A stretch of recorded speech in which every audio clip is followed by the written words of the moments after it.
Accounts of bizarre evening lights appearing in the Chihuahuan Desert of West Texas first drew us to Marfa in 2003.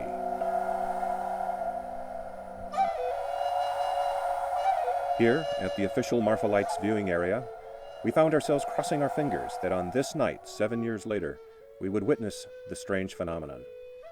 A few afternoon cars stopped and allowed their passengers to make a quick tour of the display plaques. But until darkness begins to fall, there is really very little to recommend this isolated desert wayside.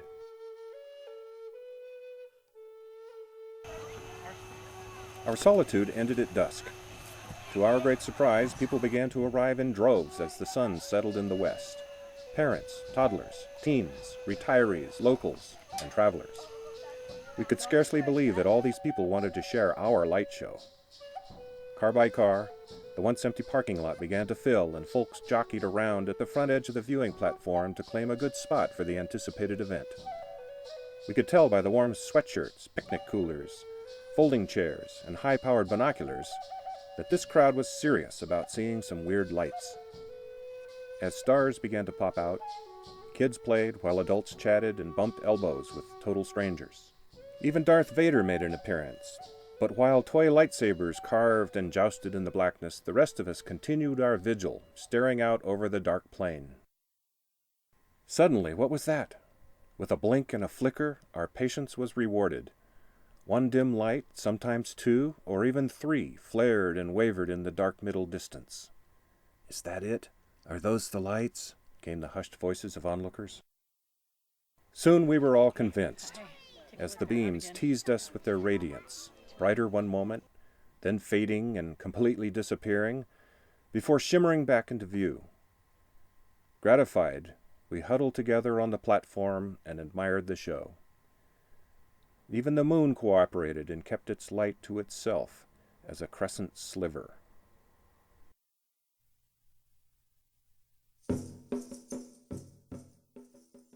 Although the legendary lights originally drew us to Marfa, the town itself is well worth a look.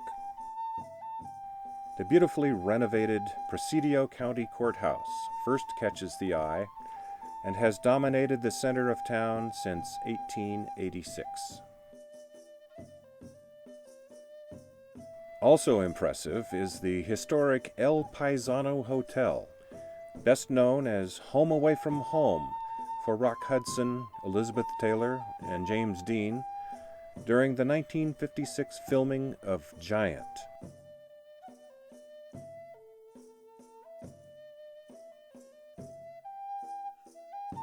Marfa's civic pride and growing cultural scene are evident in its restored buildings along the main street, as well as the unique structures scattered throughout town. In spite of its isolated location in the Big Bend area, about 400 miles west of San Antonio, visitors come for various festivals and events, or just to see the new offerings in Marfa's many galleries. Glider pilots find ideal conditions to take to the skies here in the high desert, as do hundreds of migratory bird species. Maybe some of those fancy binoculars we saw seek birds by day and mystery lights by night. A small water stop on the railroad, Marfa was named by the wife of a railroad engineer after one of Dostoevsky's heroines.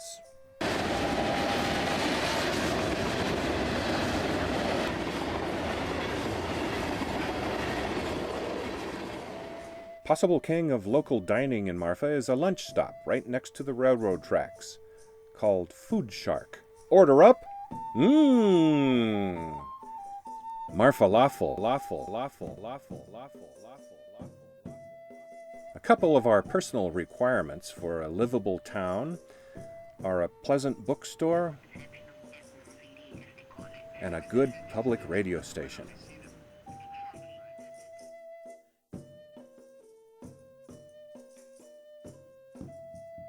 Naturally, a comfortable coffee shop that serves a tasty cup of Java is high on our list, too.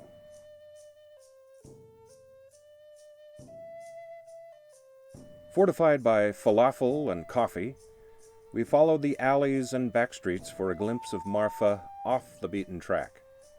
Though the desert climate clearly takes a toll on man's puny attempts to gain a foothold within the harsh elements, the pride and industry of the inhabitants was still evident.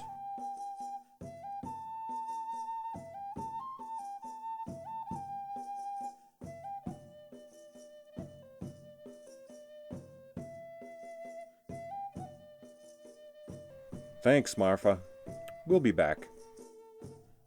Next morning, in a flat wintry light, we left behind the field of mystery, while snowflakes flickered across the plain and danced on the cold glass of our windshield.